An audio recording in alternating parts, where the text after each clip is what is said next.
계약 체결사행 과실이 나와요. 이 계약법 부분 요 2시간 동안 할 건데 요것도 이제 기초로서 좀 알아두셔야 되겠죠.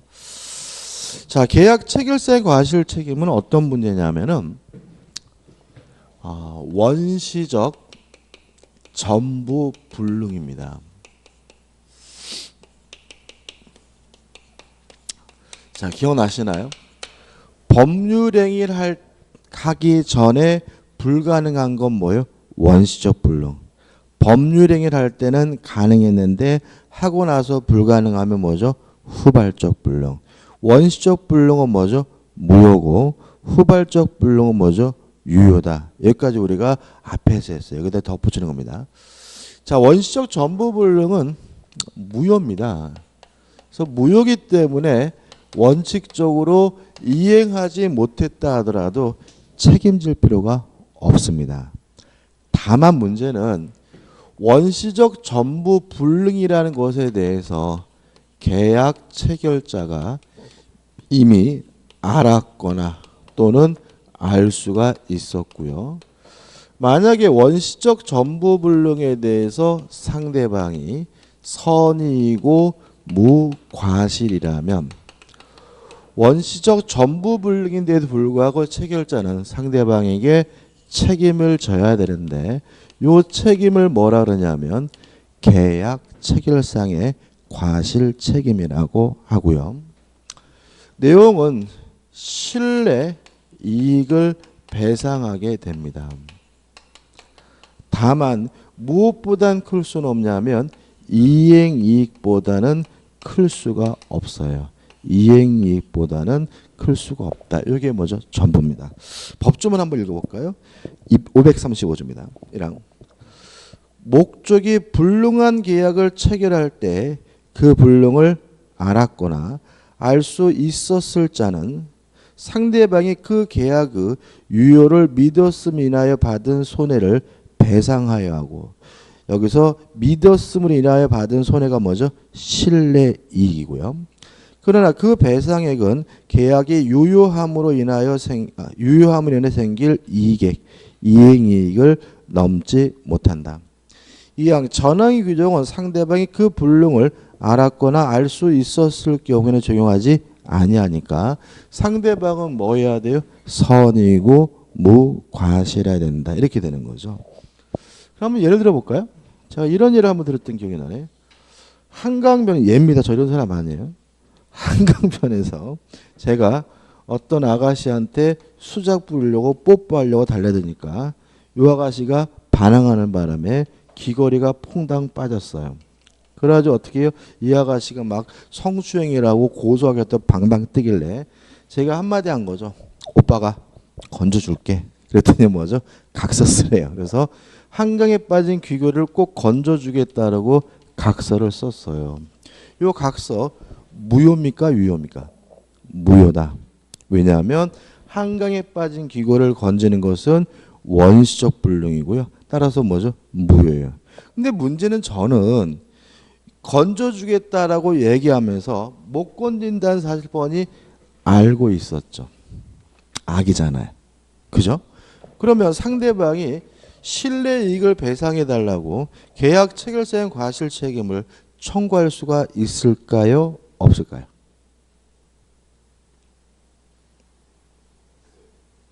없다. 왜냐하면 상대방은 뭐 해야 돼요? 선이고 무과실해야 되잖아요. 이 아가씨도 알죠? 못 건진다는 사실. 모르면 뭐죠? 제정신 아니죠? 그죠? 무과실일 리가 없는 거예요. 그죠? 따라서 이 아가씨도 뭐죠? 악이거나 과실이 있는 것이니까 이 계약 체결사의 과실 책임 뭐 되지 않아요? 성립되지 않으니까 저는 건져줄 필요도 없고 신뢰이익을 뭐 할 필요도 없어요? 배상해 줄 필요도 없는 거죠. 규제 보시면은 의의가 나오고요.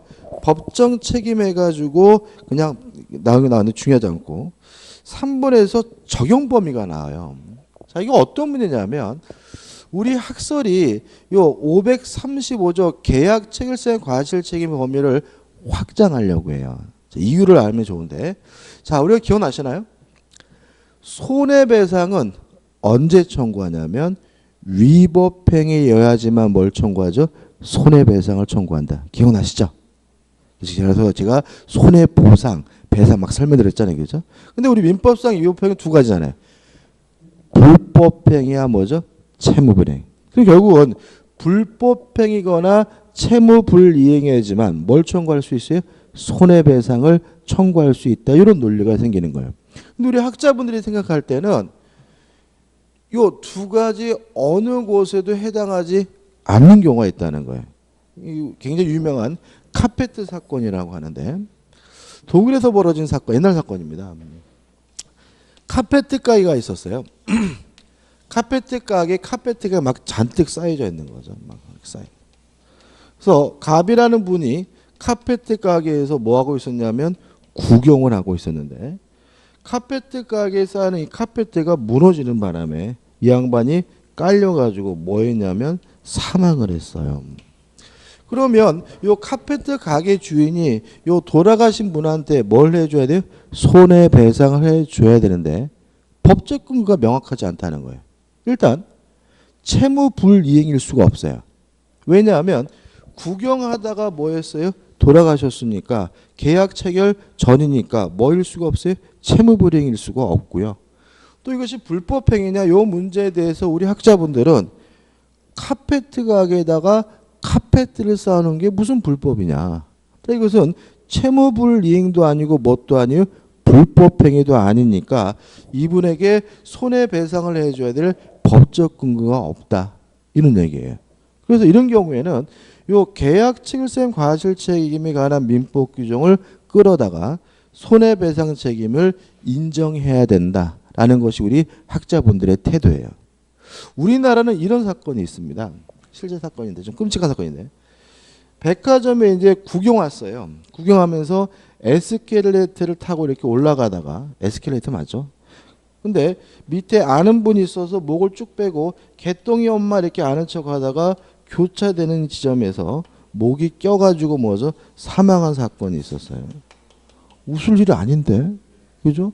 저는 솔직히 이게 에스컬레이터가 힘이 굉장하잖아요. 누가 끼면 빠져나올 수가 없는 거예요. 근데 막 아이들도 막 장난치고 막 그런 거 보면은 겁나. 근데 그 엄마들이 그런 걸 안 말리면은 막 저는 겁나더라고요. 아무튼 여자분이 그래서 사망했어요. 그러면 백화점 측에서 이 여자분한테 손해배상을 해줘야 되는데 왜 해주느냐? 구경하다가 돌아가셨으니까 계약 체결하기 전이니까 뭐일 수 없어요? 채무불이행일 수도 없고요. 백화점에다가 에스컬레이터를 설치한 게 뭔 불법이냐? 그러니까 이건 뭐예요?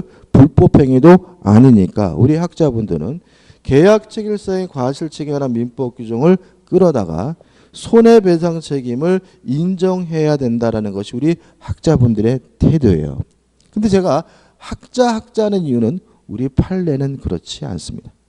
우리 판례는 원시적 전부불능이어서 무효인 경우에만 계약 체결성의 과실책임을 인정합니다.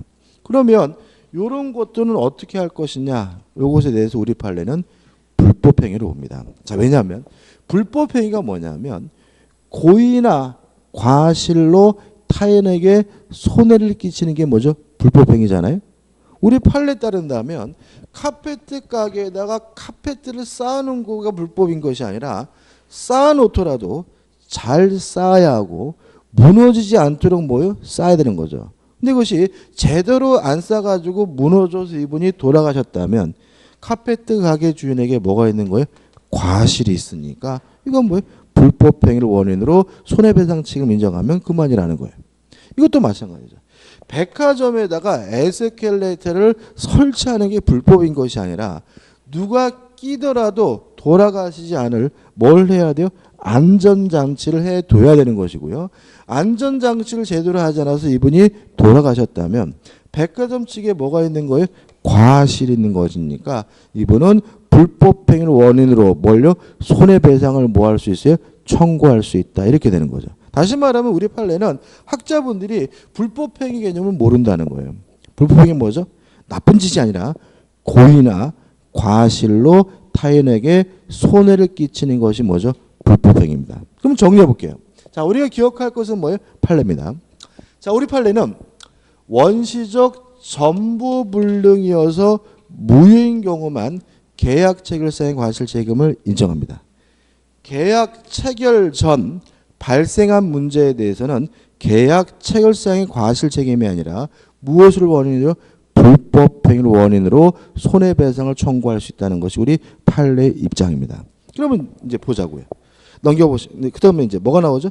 판례가 나오고 판례 밑에 넘겨보시면 책임의 요건 해가지고 1. 외견상 계약 체결 행위가 있었을 것. 우측에 2. 계약의 내용이 무슨 불능이요? 원시적 불능일 것. 3. 불능에 대한 뭐예요? 고의 과실. 알았거나 뭐죠? 알 수가 있을 것. 4. 상대방은 뭐 해야 돼요? 선이고 무과실해야 되고 책임의 효과는 무슨 이익을 배상합니까? 실내 이익을 배상하되 무엇보다는요? 이익이익보단 클 수가 없는 거예요. 그래서 이제 마지막으로 지나온 뭐만 이해하면 돼요? 판례만 이해하면 돼요. 여기다 적을게요. 이 판례는 어떤 문제냐면 계약 체결 전에 부당하게 계약 체결을 파기했어요. 이랬을 때는 어떻게 할 것이냐. 이 문제에 대해서 우리 판례는 원시적 전부 불능에 대해서만 계약 체결 과실 책임을 인정하기 때문에 이때는 불법 행위를 원인으로 뭘 청구할 수 있냐면 손해배상을 청구할 수 있다는 얘기고요. 요 손해배상은 똑같습니다. 이것도 실내 이익을 배상하되 무엇보다는요 이익이익보다는 클 수가 없다는 게 판례 입장이에요. 교재 판례가 두 가지 나와 있잖아요. 두 번째 판례 사실관계만 설명드리면 이런 거예요. 갑이라는 사람이 전주 우석대학의 교직원 시험에 응시했어요. 교직원 채용 시험에 응시해가지고 뭐 했냐면 합격을 한 거예요. 합격했으면 이제 끝난 거죠, 그죠? 그래서 어떻게 해요? 이제 이 친구 뭐 하겠어요? 대학 졸업반인데 맨날 뭐죠? 술 처먹고 미팅하고 막 그냥 뭐죠? 게임하고 막 새벽 4시에 자고 막 오후 2시에 일어나고 그러면 이제 엄마가 뭐라 그래요? 이놈 자식아 언제까지 이렇게 살 그러면 뭐라 그래요? 엄마 나 합격했거든? 이러면서 어떻게 해요? 이제 맨날 술 처먹고 미팅하고 게임하고 이러면서 살았어요. 근데 몇 개월이 지났는데도 불구하고 우석대학에서 오란 얘기를 안 하는 거예요. 전화를 한 거죠. 제가 합격을 했는데 언제부터 근무합니까? 그랬더니 우석대학이 그러면 뭘 걱정하느냐. 너 합격했으니 걱정하지 말고 너 나중에 입사하려면은 요러요러한 서류가 필요하니까 서류나 준비해둬라. 그래가지고 이 친구가 뭐죠? 서류를 준비해가 서류까지 뭐 했어요? 제출했어요. 그러고 나서 이제 어떻게 해요? 상쾌한 마음을 맨날 뭐죠? 술 처먹고 미팅하고 게임하고 막 이러면서 13개월을 살았어요. 13개월을 살았는데 우석대학에서 뭐라고 통지가 왔냐면 기와 같은 우수한 인재를 채용하지 못한 게 유감입니다. 이렇게 온 거예요. 누가 유감이죠? 갑이 유감인 거죠. 그죠? 지금 갑은 그래서 우석대학을 상대로 뭘 청구하고 싶어요? 손해배상을 청구하고 싶어요. 자, 일단 갑과 우석대학은 아직 계약 체결 전입니다. 그죠? 아직 계약 안 했죠. 그죠? 계약 체결 전인데 시험에 합격했다고 해놓고 서류까지 제출하게 해놓고 이제 와서 채용하지 않겠다는 것은 우석대학이 뭐죠? 부당하게 뭐 한 거예요? 파기한 것이니까 이때 갑은 우석대학을 상대로 뭘요? 손해배상을 청구하게 되는데 그 원인은 우리 판례가 불법행위를 원인으로 손해배상을 청구할 수 있다는 얘기입니다. 이해되시죠? 그죠? 그 다음에 이행이익은 뭐냐면 정상적으로 근무했으면 얻을 수 있는 이익이 뭐예요? 이행이익이니까. 얘가 예를 들어 가지고 13개월 동안 근무하면 받을 수 있는 급여가 뭐예요? 이행이익인 거예요. 이해되시죠? 예를 들어서 그것이 얼마나 할까요? 뭐 2천만 원이다라고 할게요. 그죠? 근데 얘가 중간에 어떤 일이 있었냐면 삼성에 합격을 한 거예요. 삼성에 합격을 했는데 고민하다가 우석대학 다니겠다라고 삼성을 포기했어요. 왜 포기한 거예요? 우석대학에 합격했다고 믿었기 때문에 포기한 거잖아요. 근데 삼성에 13개월 동안 다녔다면 얼마 받을 수 있었냐면 3천만 원 받을 수 있다면 이 사례에서 실내이익은 얼마인 거예요? 3천만 원인 거예요. 얼마까지 청구할 수 있어요? 2천만 원까지만 청구할 수 있는 거다. 왜냐하면 실내이익 배상을 청구하되 무엇보다는요 이익이익보다는 클 수가 없기 때문에 그렇습니다. 그럼 이제 정리하는 의미에서 우측에 보시면 이제 뭐가 나오죠? 대표이지가 나와요. 477페이지입니다. 계약 체결상의 과실치에 관한 다음 기술 중 틀린 것은 1번 민법은 계약이 원시적 불능을 목적으로 하여 무효인 경우만을 규정하고 있다. 자, 우리 민법은 언제 계약 체결상 과실 책임 인정합니까? 원시적 불능인 경우에 인정하죠. 2번 다수설은 학설은 계약 요소 없이 주의 의무 위반으로 인한 생명, 신체 등 계약의적 법익이 침해된 경우 이게 뭐야 아까 카페트 사건, 에스컬레이터 사건이죠. 경우에도 계약 체결상의 과실 책임을 인정하고 있다. 학설은 그렇다 그랬죠. 그죠? 3번 계약 체결상의 과실 책임은 상대방의 실내이익의 배상을 그 내용으로 한다. 맞고요. 4번 계약이 원시적 불리한 사실을 모른 데 대하여 상대방에게 과실이 있는 경우에는 계약 체결상 과실 책임이 인정되지 않는다. 왜요? 상대방은 뭐 해야 돼요? 선의이고 무과실해야 되니까요. 5번 계약 교섭의 부당 파괴의 경우에도 계약 체결상 과실 책임을 인정하여야 한다는 것이 대법원 판례 태도이다. X다.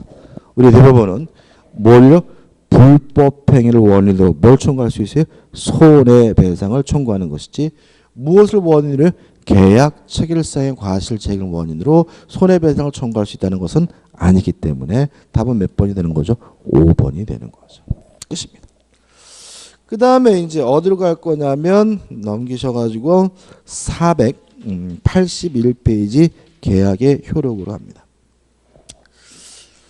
자, 쌍무계약의 효력, 쌍무계약의 특질 이렇게 나오죠, 그죠? 그럼 개념을 한번 정리해 볼게요. 쌍무계약은 뭐냐면요, 쌍방 모두에게 채무가 발생하는 계약을 우리가 뭐죠? 쌍무계약이라고 해요. 그러면 비교할 것은 뭐겠어요? 편무계약이겠죠. 편무계약은 뭐예요? 한쪽 편에만 한쪽 당사자에게만 채무가 발생하는 계약을 우리가 뭐죠? 편무계약이라고 해요. 쌍무계약은 뭐죠? 쌍방 모두에게 채무가 발생하는 계약. 편무계약은 뭡니까? 한쪽 당사자에게만 채무가 발생하는 계약입니다. 그럼 한번 생각해 보죠. 갑이라는 사람이 A라는 건물을 가지고 있는데 을과 만나가지고 매매 계약을 했어요. 그러면 매매 계약을 하면 이제 을은 갑에게 매매 대금을 지급해야 할 뭘 갖게 돼요? 채무를 갖게 되고요. 갑도 을에게 건물을 넘겨줘야 될 뭘 갖게 돼요? 채무를 갖게 되니까 매매 계약은 쌍방 모두에게 뭘 발생시킵니까? 채무를. 근데 만약에 갑이 요 A라는 건물을 을에게 증여하기로 했어요. 그러면 꽁꼬로 받는 거니까 을에게는 아무런 채무가 없고 갑만 을에게 건물을 넘겨줘야 될 뭐가요? 채무가 있으니까 증여계약은 한쪽 당사자에게만 채무가 있으니까 무슨 계약이죠? 편무계약이 되는 거죠. 그래서 실제로 꼭 그런 건 아니지만 매매와 같은 유상계약은 꼭 그런 건 아니고 예외가 있어요. 일반적으로 뭐가 되냐면 쌍무계약이 되는 거고요. 증여 같은 무슨 계약은요? 무상계약은 일반적으로 뭐가 되는 거죠? 편무계약이 되는 거죠. 그래서 만약에 책을 보거나 교재를 볼 때 쌍무계약이란 말이 어렵고 잘 안 들어오면 뭐로 바꿔서요? 유상계약으로 바꿔서 생각하시는 거예요. 그죠? 매매와 같은 유상계약은 일반적으로 뭐죠? 쌍무계약이다. 왜요? 쌍방 모두에게 뭐가 발생해요? 채무가 발생하니까. 증여와 같은 무상계약은 뭐죠? 편무계약이다. 왜요? 한쪽 당사자에게만 뭐죠? 채무가 발생하니까. 그죠? 그럼 교재 이해할 수 있어요. 자, 쌍무계약의 특징. 1번 쌍무계약의 결련성에서 2번 성립성의 결련성이란 말이 나오죠. 무슨 말이에요? 쌍무계약이 성립되려면 쌍방 모두에게 뭐가 있어야 돼요? 채무가 있어야 성립한다. 이게 뭐죠? 성립성의 결련성. 결련성이란 말도 처음 들어보시죠? 이거 뭐죠? 연관성. 이렇게 생각하시면 돼요. 그 다음에 2번, 3번이죠. 이행상의 결련성. 무슨 말입니까? 쌍방의 채무는 어떻게 해요? 동시에 이행해야 된다는 거죠. 따라서 지는 안 하면서 해달라고 요구하면 나도 못하겠다고 뭐 할 수 있어요? 거부할 수 있는데 이게 뭐죠? 이행상의 결련성이고, 그 다음에 존속상의 결련성은 쌍무계약은 쌍방 모두에게 뭐가 있어야 돼요? 채무가 있어야 되는 것이다. 따라서 한쪽 당사자에게 채무가 없다면 타왕의 당사자도 뭐가 없어요? 채무가 없는데 이거 우리가 뭐죠? 존속상의 결련성이라고 하죠. 그래서 2번에서 뭐가 나오는 거죠? 동시이행 항변권이죠. 자, 이런 얘기입니다. 매매와 같은 쌍무계약은 쌍방 모두에게 뭐가 있어요? 채무가 있기 때문에 쌍방의 채무는 어떻게 해야 돼요? 동시에 해야 되는 것이고, 지는 안 하면서 해달라고 지랄거리면 나도 못하겠다라고 거부할 수 있는데 이게 뭐라고요? 동시이행의 항변권입니다. 실제로 이 동시항변권은 중요하고 시험에 거의 무조건 나오는 부분인데 오늘은 깊이 있게 못해요. 이게 굉장히 어려워하시는 부분이에요. 근데 좀 약간 상식적이지 않은 부분이 있기 때문에 먼저 법조문을 읽어보고 설명드릴게요. 그죠? 하단에 법조문이 나옵니다. 536조죠. 1항. 쌍무계약의 당사자 일방은 상대방이 그 채무 이행을 제공할 때까지 자기 채무 이행을 거절할 수 있다. 이해되시죠? 그죠? 지는 안 하면서 해달라고 요구하면 네가 할 때까지 나도 못한다. 이게 뭐죠? 동시이행 항변권이죠. 그러나 상대방의 채무가 변제기에 있지 아니한 때는 그러하지 아니하다. 이렇게 나와 있죠. 이게 무슨 말이냐면 선이행 의무자, 먼저 이행하기로 한 사람은 원칙적으로 동시이행 항변권을 행사할 수가 없다. 이런 얘기죠. 그러니까 상대방의 이행기가 도래하지 않았다는 말은 내가 먼저 이행하기로 한 거죠. 먼저 이행하기로 했으면 네가 안 하면 나도 못하겠다라고 뭐 할 수 없어요? 거부할 수가 없는 거니까 선이행 의무자는 원칙적으로 뭘 행사할 수 없어요? 동시항변권 행사할 수가 없어요. 다만 항상 그러느냐? 아닙니다.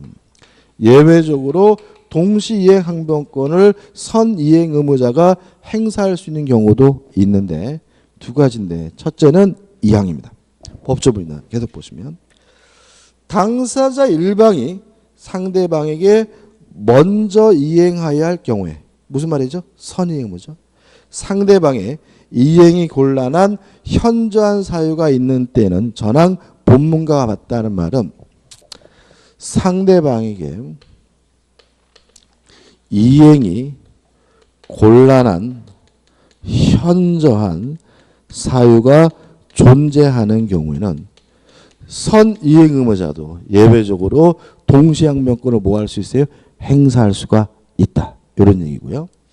그 다음에 두 번째는 판례인데 적어드리면 선이행 의무자가 이행을 지체하고 있는 동안에 상대방의 이행기가 도래한 경우에는 선이행 의무자도 동시항변권 행사할 수가 있습니다.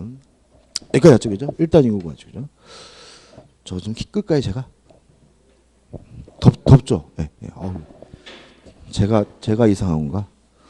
근데 제가 작년 분들 보니까 쉬는 시간에 트시고 수업 시작하면 끄시더라고요.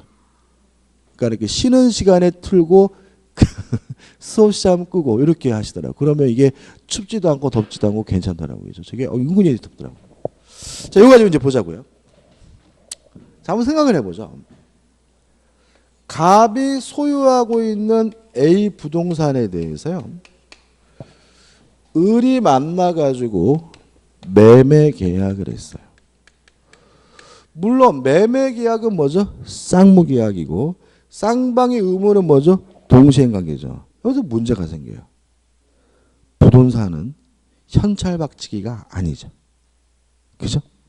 부동산을, 건물을, 땅을, 아파트를 현찰 주고 사는 사람은 최순실 씨밖에 없어요. 그죠? 그죠? 보통 일반적으로 돈을 뭐요? 나눠내죠. 매매 계약을 하고 먼저 뭘 주기로 해요? 중도금을 주기로 하고요. 그리고 나서 마지막에 뭘 줘요? 잔금을 주면서 뭘 받습니까? 이전 등기 서류를 교부받는 거죠. 동의하시죠? 결국은 동시 이행 관계인 것은 잔금을 지급하는 것과 이전 등기 서류를 교부받는 것이 동시행 관계예요. 중도금은 동시 이행 관계가 아니에요. 다시 말하면 중도금을 주기로 한 날 등기 서류 안 주면 중도금 못 주겠다라고 뭐 할 수는 없어요? 거부할 수는 없어요. 동의하시죠? 왜요? 중도금은 이전 등기 서류 받기 전에 먼저 지급하기로 한 뭐죠? 선이행 의무이기 때문에. 그죠? 등기 서류 받기 전에 먼저 뭘 줘야 돼요? 중도금을 주는 거니까 중도금은 뭐예요? 선이행 의무이기 때문에 원칙적으로 뭘 행사할 수 없어요? 동시이행변권 행사할 수가 없다. 중도금 등기 서류 안 주면 중도금 못 주겠다라고 뭐 할 수 없어요? 거부할 수는 없는 거죠. 이해되시죠? 그죠? 이게 어려운 얘기가 아니에요. 이게. 그다음에 그러면 항상 그러느냐? 아닐 수도 있다. 그죠? 요거죠. 자, 중도금을 주기로 한 날 혹시나 싶어서 을이 등기부 등본을 떼봤거든요. 근데 갑자기 그 건물에 가압류가 설정이 돼 있어요. 그러면 바보가 아닌 다음에야 가압류가 말소되기 전까지는 중도금 못 주겠다라고 뭐 할 수 있는 거예요? 거절할 수가 있는 거예요. 다시 말하면 상대방에게 이행이 곤란함 뭐가 존재해요? 현저한 사유가 존재한다면 선이행 의무인 중도금에 대해서도 돈 못 준다라고 뭐 할 수 있는 거예요? 거부할 수가 있다. 이렇게 되는 거죠. 이해되시죠? 여기까지 어렵지 않아요. 그죠? 자, 근데 문제는 이런 거 없었어요. 이런 거 없는데 안 줬어요. 이렇게 안 주는 걸 우리가 뭐라 그러냐면 이행지체라 그래. 안 주면 갑이 얼마나 지랄거리겠어요. 그죠? 그래도 을이 은근과 끈기로 버텼어요. 그랬더니 잔금을 지급하기로 한 날이 되면 상대방이 이전 등기 서류를 교부하기로 한 날이 되면 이제 선이행 의무인 중도금에 대해서도 동시이행변권을 뭐 할 수 있어요? 행사할 수가 있다. 이런 의미가 돼요. 그래서 우리 판례에 따른다면 원래부터 동시이행 관계였던 잔금뿐만 아니라 지급하지 않고 있는 뭐까지요? 중도금까지 합쳐서 뭐가 돼요? 동시이행 관계가 된다는 거예요. 따라서 이제는 을은 갑이 등기 서류 안 주면 잔금뿐만 아니라 무엇도요? 중도금도 못 주겠다라고 뭐 할 수 있어요? 거부할 수 있다. 이렇게 되는 거예요. 이해되시죠? 따라서 이제부터는 을이 갑에게 잔금, 중도금을 안 주는 것은 채무불이행, 이행지체가 아니에요. 따라서 갑이 을에게 채무불이행 책임을 물으려면 갑이 을에게 채무불이행을 이유로 계약을 해지하려면 먼저 등기소를 을에게 줘야 돼요. 이행을 하든지 아니면 이 등기서류를 법무사 사무실에다 먼저 맡겨둬야 돼요. 또는 이행을 제공을 해서 을이 행사하고 있는 동시이행 항변권을 소멸시켜야 비로소 뭐가 되냐면 이행지체 채무불이행이 된다는 것이 우리 판례 입장입니다. 결론이 이제 특이해지는데, 자, 우리가 앞으로 이제 동시이행 항변권이 나오면 결론이 아주 특이해요. 자, 갑의 입장에서 지금 을은 어떤 미친놈이에요? 매매 계약만 하고 뭐부터 안 주고 있는 놈이에요? 중도금부터 안 주고 있는 놈이잖아요. 그런 놈한테 채무불이행을 이유로 계약을 해지하거나 손해배상을 청구하려면 먼저 뭐래요? 등기 서류를 주래요.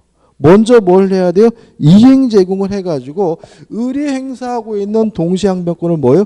소멸시켜야 비로소 채무 불이행 책임을 물을 수 있다는 것이 우리 판례 입장이기 때문에 마지막이 아주 뭐죠? 상식적이지 않아요. 그다음 하나 더 해볼게요. 우리가 전세권과 임차권, 아까 전세권은 뭐죠? 물권이고 임차권은 뭐죠? 채권이라고 했는데 나중에 이제 우리가 여러분들이 한 9월 달쯤 되면은 뭘 깨닫게 되냐면 전세권이 결코 좋은 권리가 아니라는 걸 깨닫게 돼요. 전세권이 치명적인 약점이 있는데 어떤 약점이 있냐면 전세권은 경매할 수 있어요. 전세금을 어떻게 해요? 못 받으면.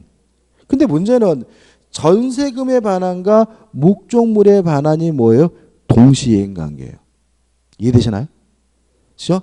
전세권자 입장에서는 전세금 안 주면 못 나간다라고 뭐 할 수 있어요? 버틸 수가 있고 집주인 입장에서는 안 나가면 전세금 못 주겠다라고 뭐 할 수 있어요? 버틸 수 있으니까 목적물의 반환과 전세금의 반환은 뭐예요? 동시이행 관계예요. 따라서 만약에 전세권자가 전세금을 못 받았다는 이유로 법원에다가 경매를 신청하면 집행관이 먼저 집부터 비우고 오라고 합니다. 왜냐하면 먼저 집을 비워둬서 상대방의 동시이행변권을 소멸시켜야 뭐 할 수 있어요? 경매를 신청할 수가 있기 때문에 그렇습니다. 이게 말이 안 됩니다. 왜냐하면 지금 저는 전세금을 못 받아서 뭐예요? 이사도 못 가고 있어요. 그래서 어쩔 수 없어 최후의 수단으로 뭐 하려고 해요? 경매하려고 하는데 지금 뭐부터 하래요? 집부터 비워두라는 건 이게 말도 안 되는 거거든요. 그래서 항상 동시이행 항변권이 나오게 되면 결론이 아주 뭐죠? 이상해지기 때문에 시험에 잘 나오니까요. 여기까지 좀 유의하시기 바랍니다. 정리해 볼게요. 자, 쌍무계약이란 쌍방 모두에게 채무가 있는 계약이 뭐죠? 쌍무계약이다. 이러한 쌍방의 채무는 동시에 해야 되는 것이고 지는 안 하면서 해달라고 요구하면 못하겠다라고 거부할 수 있는데 이게 뭐죠? 동시이행 항변권이다. 주의하실 것은 먼저 이행하기로 한 선이행 의무자는 동시항변권은 뭐 할 수 없어요? 행사할 수가 없다. 따라서 중도금을 주기로 한 날 등기 서류 안 주면 중도금 못 주겠다라고 뭐 할 수 없어요? 거부할 수는 없다. 다만 이행이 곤란한 현저한 사유가 있거나 이행 주체 중 상대방의 이행기가 도래하면 동시이행 항변권을 행사할 수가 있다는 것이 우리 판례 입장이므로 잔금 지급을 이후에는 등기 서류 아니면 안 주면 잔금뿐만 아니라 중도금도 못 주겠다라고 뭐 할 수 있어요? 거부할 수가 있고요. 따라서 그 후에는 더 이상 이행지체 채무불이행이 아니므로 상대방 입장에서는 채무불이행 책임을 묻기 위해서는 동시이행 항변권을 소멸시키기 위한 이행 또는 이행의 제공을 먼저 해야 된다. 까지 좀 우리가 기억해 두시기 바랍니다. 여기까지만 할 겁니다. 오늘은. 표정도 이렇게 왜 이렇게 어두워? 어려운가요? 자, 487페이지 오시면 이제 뭐가 나오냐면 위험부담이 나와요. 위험부담. 자, 위험부담은요. 후발적 불능입니다. 무슨 불능이에요? 후발적 불능. 자, 후발적 불능은 뭐예요? 유효하기 때문에 이행해야 되고 이행을 못하게 되면 뭐죠? 책임을 져야 돼요. 근데 후발적 불능은 둘로 나뉩니다. 채무자에게 후발적 불능에 대해서 고의나 과실이 있는 경우와 후발적 불능에 대해서 채무자에게 아무런 고의도 없고 과실도 없는 경우로 나뉩니다. 만약에 후발적 불능이고 채무자에게 고의 과실이 있다면 채무 불이행 책임을 부담하고요. 채무 불이행 중에서도 뭐가 되냐면 할 수 없어서 못하는 이행 불능이 되고 이건 다음 시간에 할 거예요. 자, 왜 그러냐면 자 보세요. 채무 불이행이 뭐죠? 고의나 과실로 이행하지 않거나 못하게 된 게 뭐죠? 채무 불이행. 이행을 안 하는 것은 채무 불이행 중에서도 이행지체. 이행을 못하는 것은 채무 불이행 중에서도 뭐가 되냐면 이행 불능이에요. 그래서 후발적 불능인데 채무자에게 고의 과실이 있다면 무슨 문제인 거예요? 채무 불이행 문제인 거예요. 근데 만약에 후발적 불능인데 채무자에게 아무런 고의 과실이 없으면 뭐가 되냐면 지금 공부하려고 하는 위험 부담 문제가 됩니다. 따라서 위험 부담이란 후발적 불능이고 채무자에게 아무런 고의도 과실도 없을 때 누가 책임을 부담하느냐 문제가 뭐죠? 위험 부담입니다. 여기서도 시험 문제가 아주 잘 나오는데 이것도 좀 까다롭게 느껴지는 부분이기 때문에 정확히 정리해야 돼요. 일단 결론부터 먼저 적어드릴게요. 자, 위험은 원칙 채무자가 부담합니다. 다만 항상 채무자가 부담하는 것이 아니라 예외적으로 위험을 채권자가 부담하는 경우도 있는데 언제 채권자가 부담하냐면 첫째, 후발적 불능에 대해서 채무자에게는 아무런 고의 과실이 없지만 후발적 불능에 대해서 채권자에게 고의나 과실이 있다면 위험을 누가 부담하죠? 채권자가 부담하고요. 두 번째, 채권자가 수령지체 중 후발적 불능이 된 경우도 위험은 누가 부담하냐면 채권자가 부담하게 됩니다. 이게 결론이거든요. 여기서 이제 우리가 두 가지를 알아야 돼요. 첫째, 채권자가 누구고 채무자가 누군지를 알아야 되고요. 또 부담한다는 말이 무슨 말인지를 우리가 이해하면 이 위험 부담 문제는 끝나는 거예요. 자, 한번 생각을 해보죠. 갑이라는 사람이요, A라는 건물을 가지고 있는데 을과 만나서 매매 계약을 했어요. 그럼 갑을 우리가 파는 사람이니까 뭐죠? 매도인이라고 하고 사는 사람 우리가 뭐라 그래요? 매수인이라고 하죠. 그죠? 근데 매매 계약할 때는 건물이 멀쩡히 있었는데 예를 들어서 지진이 나가지고 건물이 무너져서 없어졌어요. 그러면 후발적 불능이고 지진이니까 누구에게도 뭐가 없는 거죠? 고의 과실이 없는 거죠. 자, 그럼 여기서 첫 번째, 누가 채권자이고 채무자인지를 생각해 보자고요. 이게 왜 문제가 있냐면 매매 계약은 쌍무 계약이니까 쌍방 모두에게 뭐가 있어요? 채무가 있어요. 그 말은 쌍방 모두가 채권자이기도 하고 쌍방 모두가 뭐이기도 한 거예요? 채무자이기도 한 거예요. 여기서 돈을 기준으로 하면 안 됩니다. 뭘 기준으로 하면 안 돼요? 돈. 지금 문제가 되는 것은 이 건물이 지진 나가지고 없어진 게 문제잖아요. 그래서 돈을 가지고 기준하는 것이 아니라 뭐 가지고요? 건물을 가지고 채권자 채무자를 따지는 겁니다. 그러면 매도인이 채무자인 거예요. 매수인이 뭐인 거예요? 채권자인 거예요. 만약에 돈을 기준으로 하면 이게 뭐 해버려요? 뒤바뀌어 버려요. 그럼 또 책 내용이 뭐죠? 아주 뭐가 돼버려요? 삼천포가 되는 거예요. 다시 한번요.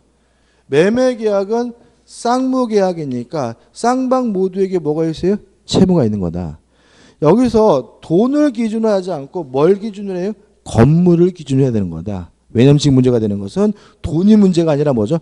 건물이 없어진 게 문제니까. 따라서 채무자는 건물을 넘겨줘야 될 누가요? 매도인이 채무자고요. 채권자는 건물을 달라고 요구할 수 있는 누가요? 매수인이 채권자인 거예요. 그럼 이제 우리가 적어보죠. 채무자는 누굴 말한다고요? 매도인을 말한다. 채권자는 누굴 말한다고요? 매수인을 말한다. 그죠? 이해되시죠? 그죠? 그 다음 부담한다는 말이 뭐냐? 자, 한번 상식적으로 생각해 보죠. 건물이 지진 나서 없어지면 갑은 을에게 건물을 넘겨주지 못하겠죠. 그러면 을은 바보가 아닌 다음에야 대금을 뭐 하겠어요? 안 주겠죠. 그러면 지진 때문에 피해보는 사람은 누구예요? 매도인인 거죠. 그죠? 을은 쌤쌤이죠. 건물을 못 받긴 했지만 뭐예요? 돈 안 주니까 뭐죠? 쌤쌤인 거고. 지진 때문에 피해본 사람 누구예요? 매도인인 거예요. 그래서 위험은 원칙적으로 채무자인 매도인이 부담한다는 말은 쌍방 모두 뭐 할 필요 없다는 얘기예요? 이행할 필요가 없다는 얘기인 거예요. 쌍방 모두 이행을 안 하면 지진 때문에 피해본 사람 누구라고요? 매도인. 채무자기 때문에 위험은 누가 부담하는 거예요? 원칙적으로 누가요? 채무자가 부담한다. 이런 얘기인 거예요. 이해되시죠? 그죠? 어려운 거 없어요. 당연한 얘기 아니에요. 그죠? 그죠? 이런 표현 주시면 진도 나기 힘든데. 그 다음에 만약에 을이 먼저 대금을 줬어요. 그러면 준 돈은 돌려받아야 되겠죠? 따라서 쌍방 모두 이행할 필요가 없고 이행한 것이 있다면 부당이득으로서 뭐 받을 수 있습니까? 반환을 받을 수가 있다. 이게 뭐죠? 결론인 거예요. 그죠? 자, 후발적 불능이고 채무자, 매도인에게 아무런 고의과실이 없을 때 누가 책임을 부담해야 되는 문제가 뭐죠? 위험부담이고요. 원칙적 위험은 누가 부담합니까? 채무자, 매도인이 부담한다. 그 뜻은 쌍방 모두 뭐 할 필요 없어요? 이행할 필요가 없고 이행한 것이 있다면 부당이득으로서 뭐 할 수 있어요? 반환받을 수가 있다는 뜻이다. 그렇죠?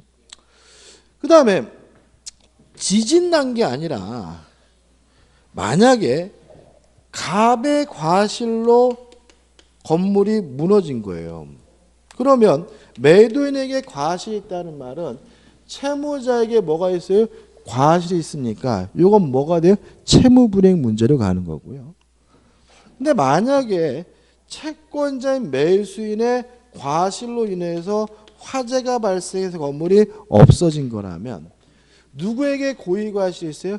채권자, 매수인에게 과실이 있으니까 누가 위험 부담해야 돼요? 채권자가.